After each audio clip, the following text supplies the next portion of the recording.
Assalamualaikum warahmatullahi wabarakatuh. Ketemu lagi dengan saya Khadijah Makarim. Teman-teman sekalian, pada kesempatan ini saya ingin berbagi pengalaman di dalam memberikan berbagai contoh identifikasi masalah. Jadi topik kita kali ini adalah contoh-contoh identifikasi masalah dalam penelitian. Karena masalah itu ada dua, masalah penelitian dan masalah non penelitian. Jadi kalau ada masalah-masalah yang teman-teman temukan kemudian bisa dijawab segera tanpa harus melakukan penelitian yang ilmiah, sistematis, itu berarti bukan termasuk dalam masalah penelitian. Jadi kalau masalah penelitian itu jawabannya tidak bisa langsung segera, tapi ada tengah-tengah, ini mungkin iya, mungkin tidak, ditolak atau diterima misalnya. Nah, itu baru masuk ke dalam masalah penelitian. Contoh misalnya, kalau terjadinya kenaikan harga-harga barang di pasaran, kemudian teman-teman ingin meneliti bagaimana pola hidup ibu rumah tangga atau satu keluarga penyesuaian dirinya dengan kenaikan harga barang misalnya. Saya kira itu adalah bukan masalah penelitian karena pasti bisa kita langsung jawab segera. Ada dua cara. Yang pertama adalah kalau misalnya ibu rumah tangga yang ditanya, pastilah dia akan minta tambah uang belanja dari suami, beres masalahnya. Atau yang kedua, menyesuaikan uang belanja bulanannya dengan harga barang yang harga kebutuhan pokok yang meningkat atau naik 50%, 70%, atau bahkan ada yang pindah harga sampai 100%. Jadi sekali lagi, jadi itu ada dua cara. Satu, menaikkan atau menambah uang belanja, atau yang kedua menyesuaikan dengan keadaan yang ada dengan budget yang ada gitu. Jadi budgetnya tetap tidak ditambah, uang belanjanya nggak ditambah, tapi si ibu rumah tangga ini harus menyesuaikan diri. Udah selesai, berarti itu bukan masalah penelitian. Tapi kalau masalah penelitian itu adalah misalnya dengan kenaikan harga barang itu, misalnya harga-harga kebutuhan pokok, pangan, sandang pangan, ya, terutama misalnya kebutuhan makan ya, lauk pauk, sayur mayur dan sebagainya. Kemudian di masyarakat itu banyak anak balita misalnya. Nah, bagaimana kebutuhan gizi anak balita ini disesuaikan dengan kenaikan harga-harga bahan pangan, bagaimana pola makannya, pola asuh dalam arti memberikan makan, jenis makanan yang diberikannya kepada anak-anak itu, bolehlah itu diteliti misalnya melalui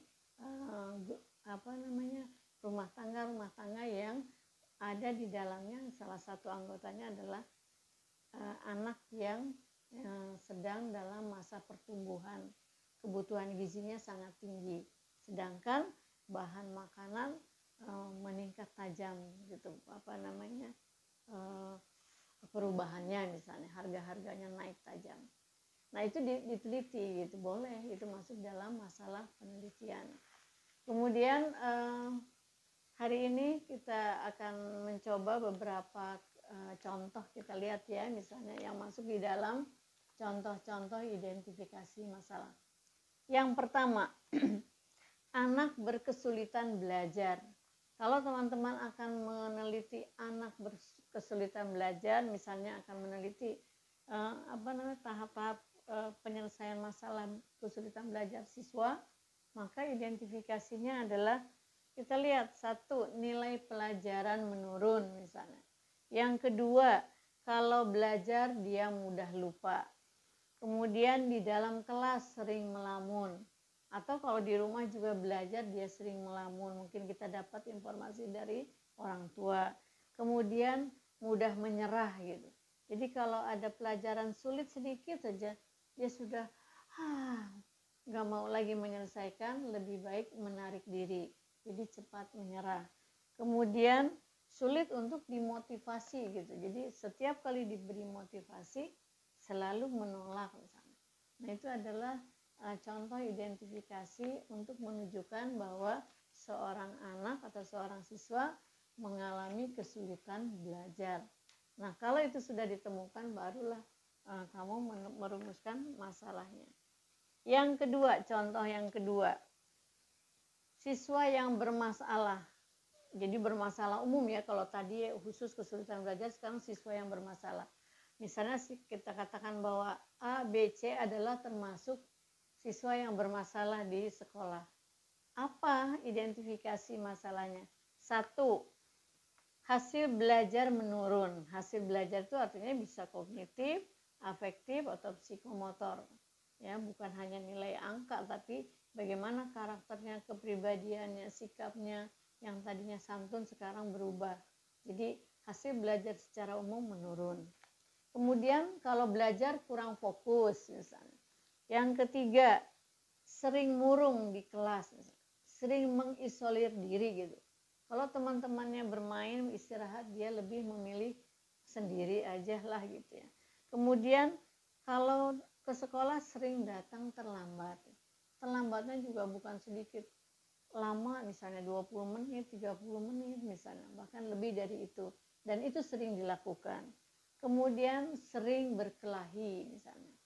Dan yang berikutnya, sering bolos sekolah, kemudian sering melawan guru misalnya, tidak patuh pada guru, dan yang berikutnya adalah sering memunculkan perilaku-perilaku menyimpang. Jadi perilaku menyimpang itu artinya perilaku yang tidak wajar dilakukan oleh seorang pelajar misalnya. Nah, itu identifikasi masalah kalau kita akan melihat siswa yang bermasalah. Ini saya ambil contoh di bidang pendidikan tadi ya, yang satu, yang kedua. Contoh yang ketiga di bidang lingkungan misalnya. Kita akan mengatakan bahwa penelitiannya misalnya lingkungan yang tidak sehat, kemudian akan merumuskan masalah. Nah, dahulukan dulu identifikasi. Apa yang dimaksud dengan lingkungan yang tidak sehat? 1, udara kotor dan berbau misalnya. Kemudian tidak tersedianya tempat sampah di sekitar itu sehingga sampah-sampah berserakan. Yang ketiga, tidak ada saluran air.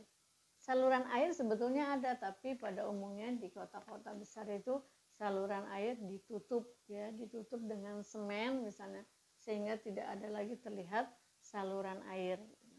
Kemudian yang keempat, tanaman tidak terawat misalnya. Banyak rumput liar yang tidak terawat, tidak ada yang membersihkan. Kemudian banyak juga berkeliaran hewan-hewan liar yang kotor misalnya. Kemudian yang berikutnya adalah terjadinya pencemaran air. Nah, itu adalah contoh-contoh identifikasi masalah kalau kita akan meneliti tentang lingkungan yang tidak sehat. Nah, itu contoh 3 ya, 3 contoh bagaimana kita mengidentifikasi masalah. Nah, baik teman-teman sekalian, berlatihlah untuk merumuskan masalah melalui identifikasi masalah terlebih dahulu. Mudah-mudahan ini bisa dapat dijadikan sebagai contoh latihan ya. Terima kasih, mudah-mudahan nanti kita ketemu lagi di lain kesempatan dengan konten-konten yang lebih menarik. Insya Allah bagi teman-teman yang sedang merumuskan atau menyusun proposal, ini bisa dijadikan bahan untuk teman-teman mempercepat perumusan masalah dan menyelesaikan proposal penelitiannya. Assalamualaikum warahmatullahi wabarakatuh.